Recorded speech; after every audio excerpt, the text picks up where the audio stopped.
Hey guys, it's Kelly with Embroidery Nurse.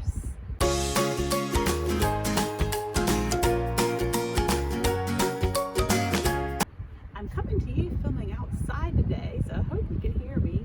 With all the times that we're having to stay in at home right now, I figured being outside is just so well worth it. So hopefully you can enjoy the view and that we can learn a thing or two together.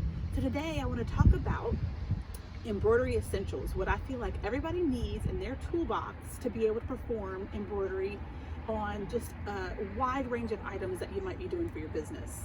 So let's get started. If you find this helpful or useful, I would love it if you would like this video and if you would subscribe and hit that notification bell so you can see all the great videos that I have in store for you coming soon. All right, let's get to it.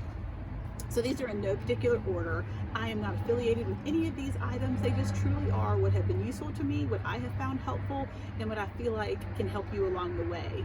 So no particular order, but let's get started. The very first item that I have is Heat and Bond Light. If you've ever done appliques, and maybe that's not part of what you do with your business, but if you do, Heat and Bond Light is essential. It is what you will iron on the back of your fabric before you put it on your item, and it helps give it stability and for it not to fray on the edges. Because literally is ironed on the back of your piece of fabric before you put it on the machine, and it just works wonders on your items. I look at projects that I did before I learned about Heat and Bond Light, and I just kind of cringe when I look at them. This is just a must-have, and you can see I have the whole bolt because over time, if you do lots of projects, you're going to really know that this is the way to buy it. They have several different smaller packaging, but this is the way that I buy it, and you can buy it from Amazon. They have wonderful prices. You can also buy it at Joann's if you use your 50% or 60% off coupon. That's a great way to get it too. So if you do a lot of appliques, you're going to want a bolt of this on hand. So that's Heat and Bond Light by ThermoWeb. Next, scissors. Now, if you do anything with sewing, with embroidery, you have to have a good pair of scissors. Now, I have my lifelong scissors, and I just love these. These are my fabric-only scissors. These are the things that just zoom right through like butter. These are my Ginger scissors, and I love them. I periodically get them sharpened because sometimes I will cut things that I probably shouldn't be cutting. Actually, I do that all the time, but I get them sharpened, and I've had these, from the beginning of when I started doing anything with fabric. Also, you're going to need an applique scissors if you do applique, or really just for those little tiny little nips and snips of thread. You're going to find these kind of scissors are very helpful, and these are by RipESCO. RipESCO also has a really good pair of fabric scissors, so I'll post those below as well. But these are their Microtip scissors, and so they're tiny, very sharp at the end. There's no blunt part of this. This is very sharp. Definitely wouldn't want my kids to have this. They look like kid scissors, but they're not. They're very sharp, but they can get straight up to that edge of the applique, and I find these very useful. What I like about them is the price point is so low that as soon as they start to dull, I just go buy another pair. Actually, I think I have 3 pair in my sewing room right now, so it's just easy to replace them, but I just think they work great, and it's the Microtip by RipESCO. Thread. Well, of course we need thread, and I'm going to show you what I have found to be my tried and true. This is Floriani. Floriani has the most beautiful sheen to it. Why did I start with it? Because it's what my embroidery shop where I bought my machines from sold. So I didn't know any different, but I fell in love with it immediately. It just has such a pretty finish to it with any and everything that I embroider, and I never felt like I needed a different type of embroidery thread in my box. You can buy the large spools or the small spools. The large ones certainly I get for the colors that I use all the time, and the small spools for colors that I maybe don't use as often. But Floriani is beautiful. I love it. I've heard people jokingly say, well, my machine hates this kind of thread or whatnot, but Floriani, with all my different embroidery machines that I've had over the years, has always been my go-to. Seam ripper. Okay, we all know we're going to make a mistake or two. So a seam ripper is crucial to have. And I love this one by Dritz. I just love the fact that you can hold it. It's something you're going to use, painstakingly. You don't want something so tiny. The ones that are really inexpensive are just teeny tiny. But this one has been really useful for me. You're going to need it. We all make mistakes, and I have some of the most rewarding pieces when I have been able to repair something, or taken all the thread out and fixed it redone it and salvaged something, that's some of my most rewarding pieces are that. So you're definitely going to want to have a seam ripper on hand. So this is a great one by Dritz, and I'll post that below. Tape measure. Well, of course we all need tape measures, and we probably have 3 or 4 or 5 in our sewing rooms already. But I can't do anything without them, because this is how I measure the center of all my items. This one I love. It's by Dritz as well. What I love about this is, you know, I might be measuring on this side 1, 2, 3, 4, 5, or I might pick it up the wrong way, and all of a sudden I measure something and I'm on the wrong end. I'm like, oops. You flip it over, and then it is the correct way. So one end, you know, goes to 60, and you flip it the other way, and it goes the reverse. So it doesn't matter which way you pick it up, which end that you pull, you can start with that. So I like the fact that is, because they're not all like that. Basting spray. So basting spray is very useful. I don't use fusible stabilizers. This just is something over the years I've just, you know, don't like. I don't like the gumminess that it has to it. And so I prefer to use a basting spray. So I use this Dritz spray adhesive. Whenever I buy it, I always throw the top away immediately. I don't know why, but it's got a yellow top when you buy it in the store. And just a few little squirts of this on stabilizer, to me, works just wonders. So you're going to want a basting spray. Pins. Well, of course we need pins, and I just love these quilting pins. These are also by Dritz. They are 1 3/4 inch from ball to tip, and I have a ton of them, obviously. You always want to have these on hand. I found this length to be very useful in pretty much everything I do. It's not too small. If I have it any shorter than that, then it's too small for me, and sometimes won't get all the way through items. The second one bends, throw it away. These are so inexpensive. You can get, you know, a box of 250 of them. But I really do like that length. And when you first get them, they sometimes are pretty tight, pretty hard to get into items, but then you use them a couple of times and they slide right in. So I will also showcase this. It's not essential, but I really like it. It's the Zirkle. It's a magnet for my pins, and what I love about it, I'll be across the room and I'll throw my magnet, or throw them onto this magnet, and it's strong, and what it does is it throws the end out to the side, so it's really easy just to grab and go. So this is a Zirkle, and I do have a couple of these in my sewing room in different spots so that I can you know, have pins when I need them. So I'll post those things as well. All right, the Snag Nabbit. Let me get these off here. This itty bitty thing that you're not going to be able to see from that far away, I'll showcase a picture of it. It's this long needle-like device, and on the end it's rough. And so what you do, if you do a beautiful monogram and then you pull it off the machine and you see a few little loops that are just poking up, and you're like, oh, what do I do with those? Your Snag Nabbit. This is what you do with it.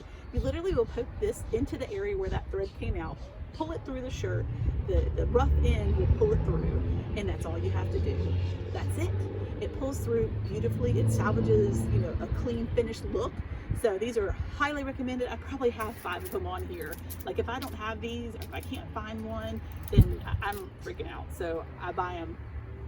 I don't even know, they're so inexpensive. Like I'm talking $2 or something. But they're great to have. You can tell I've kind of bent mine, if you can see that far, just because sometimes I'm pushing it through something that's pretty tight. But huge necessary, you know, essential item that I feel like you should get. And has several of them around. So that's the Snag Nabbit, and that's by Dritz as well. Clips. I love these clips. I bought these several times over Amazon to replace, you know, the ones that I needed. These are called RipESCO Super Clips. I don't understand that name. It's not super, it's super. So if you have a piece of tearaway, cutaway, if it's anything other than sticky stabilizer, which you just stick straight to the frame, you can see how messy mine is, then you put this on the back, and you're going to load in the little clips to this little device here. You put them in the top, load them in, and then you're going to fold over your stabilizer and slide it onto the frame. How great are those? These are the number 40. I think there's 2 different sizes. When I've looked on Amazon, there's a 40 and a 60, but I found the 40 is the right size for my fast frames. So you might have to play it around with the frames that you have. If you don't have fast frames, this might not be an item that's essential to you. But for me, I can't go without it. So you can see how it has tightly adhered all around the edges, and it's obviously reusable. You just, when you're done with your project, you just take them off, put them back in the box, and they're ready for your next project. But I just love them. They're a perfect way to hold your items tightly to your fast frames or whatever frame that you're using. So again, you might have to play around with which size works best for you, but for my fast frames, the number 40 is the way to go. Okay, stabilizers. Okay, I have 5 stabilizers that are crucial to the things that I do, and I do a wide range of things. I do fine linens, I do children's appliques, I do canvas bags. I mean, you name it, I have monogrammed it, and these 5 are all I've ever needed. So let me show you the 5, and we'll go over why you use each one. That could be a whole video in itself, but let's just do it pretty quickly here. So the very first thing that I use, you hear people talk about Noshow Polymesh, which is really important when you're doing children's appliques. This is Sulky's version. It's called Soft and Sheer, and it's a cutaway permanent stabilizer. So this is Noshow Polymesh. This is what I use on every single t-shirt I've ever made, and that's something that's really big in my business. So Soft and Sheer cutaway permanent stabilizer. The Tear Easy, this is the lightweight tearaway. So I use this, and that's what I had on my fast frame here. If I'm doing anything that that I can just tear away at the end, if I'm doing a bag or a lunchbox, you know, this is very useful. You're going to use it in a lot of different items. So this is the Tear Easy, and it's this soft, lightweight tearaway stabilizer. This is the Sticky Stabilizer from Sulky, and I can't find the container to it, but it's Sulky Sticky Plus. And this is what I use on my fast frames if I need sticky stabilizer, if I need, to have that extra stabilization with it sticking, and then I can tear it away in the end, then this is the sticky. So it's, Sulky Sticky Plus. And it's real easy to peel away. It's very thin, so I think that's really easy to pull it off of something when you're done. So the Sticky Stabilizer. Water-soluble stabilizer, I don't use a lot, but if you do a lot of items like towels, things that have like a nap to them, then you will want water-soluble stabilizer. Now, water-soluble stabilizer is not something you use by itself, at least not this version, which is the thinner one. This is one that you would basically, you could have an item with the tearaway. Say you're doing a towel, you'd have tearaway stabilizer on the bottom, and then on the top of it, so that the embroidery stays above the nap, you use the water soluble stabilizer and then pull it away. So again, I don't use it a lot, but if you're things that you embroider, this might be really important. I definitely keep it in my toolbox, because when I do things like towels, you definitely want to have this on hand. And lastly is Tender Touch. I do a lot of applique shirts, and so for kids, you don't want the roughness of the thread on the back to be itchy or scratchy to them, so we apply the Tender Touch to the inside of the shirt so it's soft, especially for newborns, babies, and young kids who might have sensory issues, or any kid really. Nobody wants that on the back, so that's going to be important for you to have. So those are the 5 stabilizers that I feel like are very important, and I feel like everybody should have on hand for different items that you might be embroidering. Okay, what's next? Fabric. Well, of course you need fabric. You can get fabric from anywhere, you guys, from your local shop. I highly recommend using your local shop, Joann's, Walmart. I got some really pretty fabrics from All Stitched Up by Angela. I found them at Embroidery Market when I went to that, and I bought so many different back quarters to try, and you can buy this online through them, and it's allstitchedupbyangela.com, so I highly recommend that as well. So cute place to find some really cute fabric. Needles, of course you need needles, and the only reason I wanted to recommend these are because I use them for everything. I change my needles for nothing, Doesn't matter what I embroider, these are the same needles I use for everything. And they are the Floriani 5 Microtip needles, and they're the 80-12. 80-12 I use for everything. Everything. 80-12s, Floriani. Get you some. All right, I think that's it. So of course you're going to need bobbins. I'm not showing you those because that just depends on what machine you have, what would work best for you. And of course you're going to need frames. Those generally come with your machine, so those are going to be specific to what you already have. I do recommend the fast frames if you do have multi-needles, because these just are work wonders. There's several different styles that you could use. These are just what I started with, and I've had success with them, so I've kept them. You can also buy, hat frames and different type of frames that work Outside of the ones that come with your machine, I use Durkee 9x9 frame for all of my applique shirts. So that's one I had to purchase extra, and I also use a Durkee hat frame. That's one that I had to purchase extra as well. So you'll need those. You'll also need embroidery software, and I recommend Embroidery Essentials. That's the one that I have used from the get-go. I'm sure there are amazing other ones. I know there's amazing other ones out there, but since I've used them from the get-go, never felt like I needed anything different. I really highly recommend Embroidery Essentials to use as your software to be able to do all these fun things. That's it. These are the essentials that I feel like you will need to get off on the right foot. You just kind of build up and figure out what works best for you, but these are what I highly recommend. Again, I will put all of them in the comment or in the show notes so that you can purchase them straight from here, and just get an idea of what might work best for your embroidery business. So thanks for watching. I hope you've been able to hear me over all the beach noises out there, and I hope you're doing well during this stay-at-home time. If you have any questions, put them in the comments. I respond to any comment that's left. So hope you're doing well, and we'll see you soon.